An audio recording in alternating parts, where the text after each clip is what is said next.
Como ya lo pudimos ver en la miniserie del Sr. Stark, Tony ofreció su hogar familiar como sede de los Vengadores y, como era de esperar, ha sido un codiciado blanco para muchos supervillanos. La mansión surgió en 1932 y es mucho más grande de lo que parece por fuera. En la planta baja está la recepción, el comedor, la biblioteca y los aposentos del mayordomo, Edwin Jarvis, mientras la segunda planta aloja las estaciones privadas de casi todos los Vengadores. La tercera es un hangar y pista de aterrizaje con el espacio para 4 Quinjets y varias motos voladoras, y las plantas subterráneas son las más seguras. El sótano alberga el centro médico y de entrenamiento y zonas recreativas como la sala de juegos, el gimnasio y una piscina olímpica. El subsótano contiene salas de reuniones, laboratorios tecnológicos, generadores de energía y servidores informáticos, y la planta más baja oculta el submarino y tiene un acceso secreto al río Este. Por otro lado, la mansión suele ser foco de disturbios, como cuando el Barón Zemo la ataca con sus señores del mal y Jarvis y el Caballero Negro reciben una buena paliza y los Vengadores se reubican en la hidrobase hasta que la casa se repara. Después, Cráneo Rojo crea un plan diabólico para lavar el cerebro del personal de la mansión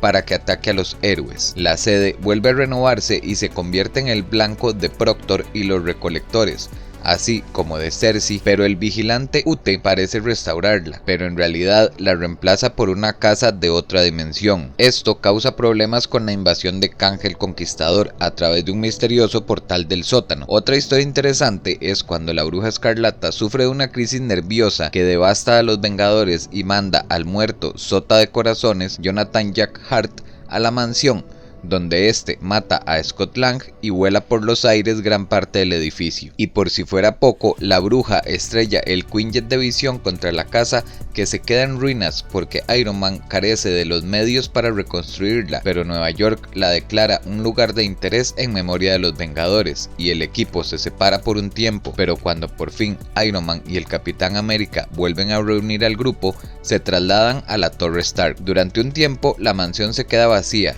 si bien los jóvenes Vengadores usan sus jardines, que también se vuelven puntos de encuentro de otros héroes. Cuando por fin se restaura, Luke Cage se la compra a Tony Stark por $1 y la emplea como sede de los nuevos Vengadores. Durante el evento Miedo Encarnado, los Vengadores se trasladan a la casa tras la destrucción de la torre, aunque es un traslado temporal, pues una vez reconstruida la torre se regresan a ella. Con el pasar del tiempo, la mansión se convierte en un hotel temático y en una sala secreta, 2 residentes no oficiales, Cráneo Rojo y su hija, crean un plan siniestro para intentar acabar con los seres más poderosos de la Tierra. Esto es simplemente un lugar increíble que parece no gustarle mucho a los villanos, que no la dejan en paz. Espero les haya gustado la historia y les hago un adelanto del próximo tour, porque se ve en un lugar mágico, misterioso y muy lleno de secretos.